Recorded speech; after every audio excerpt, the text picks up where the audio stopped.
বহরমপুরে মিয়ামরের শুভ উদ্বোধন হয়ে গেল আজকে 20 আগস্ট। সেই শুভ উদ্বোধন উপলক্ষে বহরমপুরবাসীর উপচে পড়া ভিড় জমেছে এই মিয়ামর আউটলেটে। বহরমপুর আউটলেট মিয়ামরের ঠিকানা হলো বহরমপুর কল্পনা হাউস মোড়, মেডিসিন সাপ্লাই বা বাগরেচার গলির একদম মুখেই। Pastry, birthday cake, cookies, snacks মিলে প্রচুর আইটেমের সম্ভার আছে এই মিয়ামরে। উপচে পড়া ভিড়ের জন্য ঠিকমতো দেখতে পাচ্ছিলাম না কাউন্টারে কি আছে। র্যান্ডমলি ব্রাউনি সহ 5 ধরনের পেস্ট্রি অর্ডার করলাম পার্সেল নিয়ে যাওয়ার জন্য, কারণ ওইখানে এতটাই ভিড় দাঁড়িয়ে খাওয়ার মতো সম্ভব না। আর স্ন্যাক্স থেকে নিয়ে গেলাম ছোট্ট মিনি বার্গার, একটা চিকেন ইন্টারনেট আর এই স্ন্যাক্সটা। শুভ উদ্বোধন উপলক্ষে শুধুমাত্র আজকের দিনের জন্য 200 টাকার উপর বিল করলে মিয়ামরের তরফ থেকে থাকছে এই টি টাইম পাফ। মিয়ামর আউটলেটে প্রবেশ করার সাথে সাথেই মিয়ামরের তরফ থেকে আমার ছেলেকে দিয়েছিল এই ছোট্ট একটা উপহার।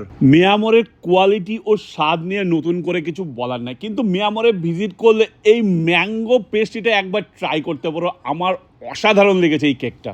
মিনি বার্গার ও এই চিকেন ইন্টারনেটটা খুবই ভালো লেগেছে আমার। মিয়ামরে তোমাদের ফেভারিট পেস্ট্রি কোনটা কমেন্টে অবশ্যই জানিও। আমার মতো প্রথম দিনেই এই মিয়ামর ভিজিট করেছিল কমেন্টে ইয়েস লিখে জানিও।